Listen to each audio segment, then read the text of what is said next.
Sonic Underground Episode 10, The Deepest Fear. And we start out seeing Sonic on a ship as the captain, so it's probably an episode about hydrophobia. And this is probably just a dream, because a monstrous fish threatens his boat, and he's known about Metropolis. Sonic's acting pretty brave, though, in calling the fish Moby Deep. This feels like a waste of time. If this is supposed to be a nightmare of Sonic's due to the darker color palette, why is Sonic being brave and tying up Moby's tentacles? Sonic then gets pulled into the water, and just then does it make sense that it's considered a bad dream. But for the most part, it wasn't a nasty nightmare at all. Sonia explains the nightmare as Sonic eating too many chili dogs, so he got indigestion. It's nice they even bothered to explain stuff like that. Manic says that Sonic's afraid of an old wives' tale, and their vehicle drives around a cliff and they see the Mobian Sea. Because there's only one sea on the entire planet. They're trying to go to Port Mobius, because there's only one port in the entire planet, in the vain hopes of finding their mother. Oh, this excuse plot again. Sonic flies at super speed to a monument to his mom, but then when he pulls the veil from the monument, he sees it was Dingo in a transformation. I guess Sonic assumed the veil was covering a newly made monument, or the monument was in progress. Sonic dodges the lasers of the robots, so the lasers of the robots hit each other. Unfortunately, some people like insect people try to shoot at Sonic with ray guns, and they look mad at him without even explaining why they're opposing him while looking angry. Like, maybe they don't want to get in trouble with Robotnik. But why would they be mad? A laser from a giant machine hits something that falls on it afterwards. Then Sonic's siblings arrive with the vehicle, with Sonia saying the wind messes up her hair as a justification for being late, but she shouldn't have been driving with the windows down. They could board up the truck if there's no way to get rid of the open window thing. They still have robots chasing them, so Sonic shoots a laser at them and the vehicle drives off a cliff and flies onto something, where Sonic is greeted by an ugly captain who lampshades that the heroes could be making trouble and dragging him into it.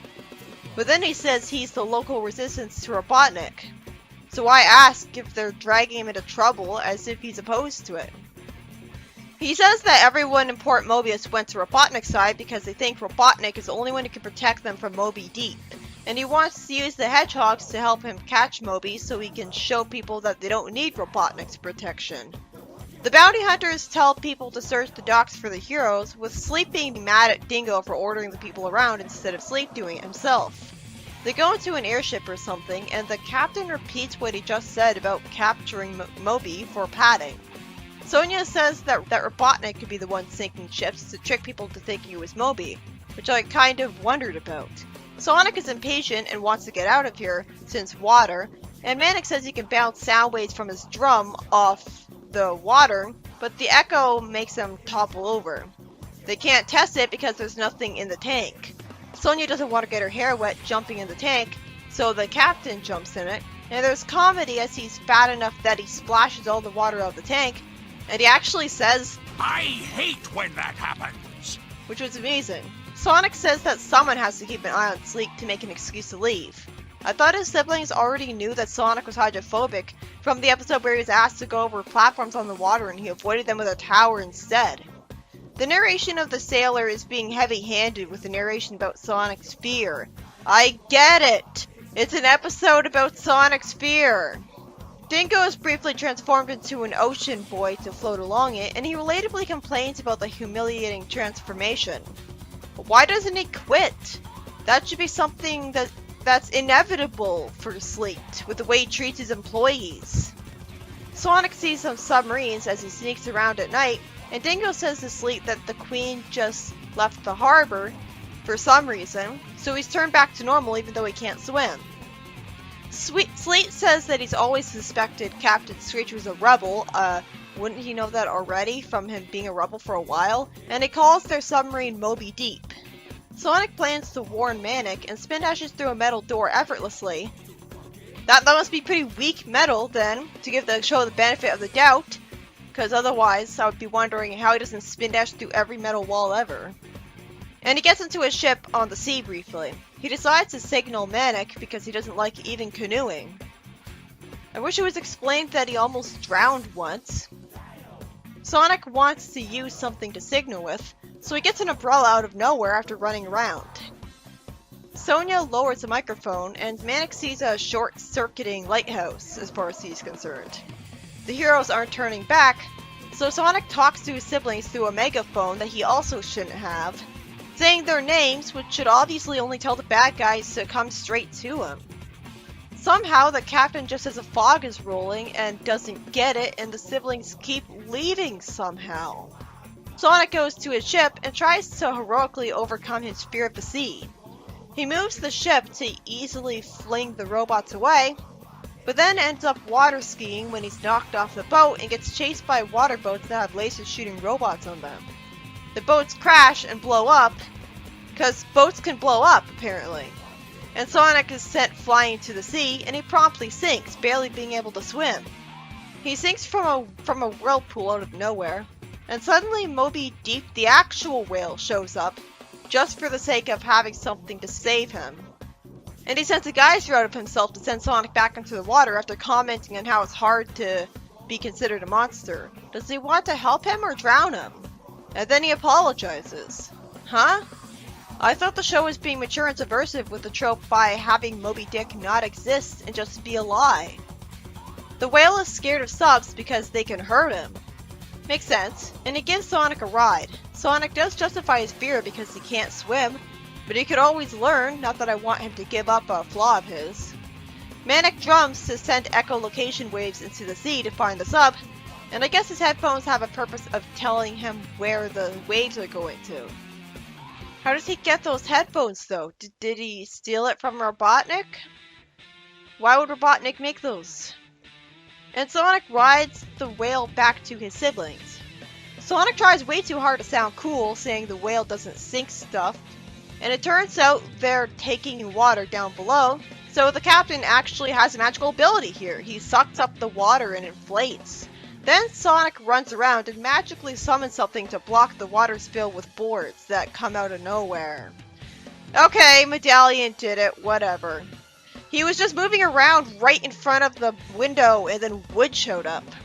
The heroes play a song and shoot lasers to shoot at the bad guy sub and send them into the ocean. Why did they have to play a song again? They show plenty of times that they can shoot lasers without playing a song first.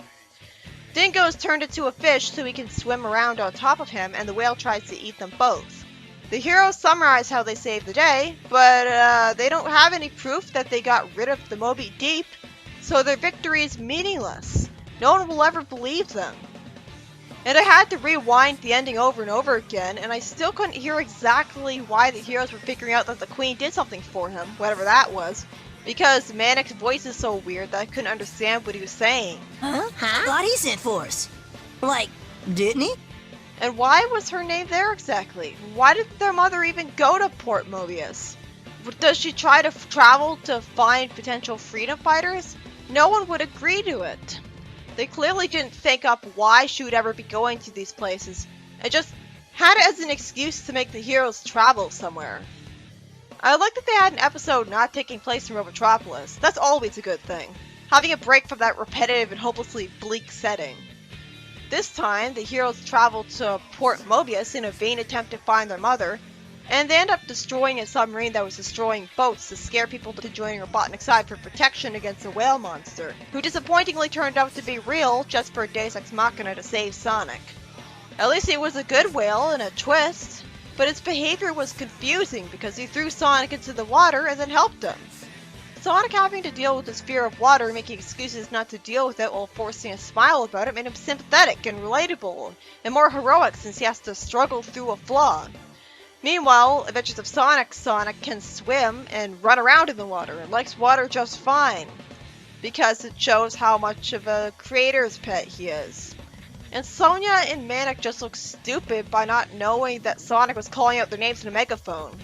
I guess they stole technology from Robotnik and that's how they got access to echolocation stuff and whatever.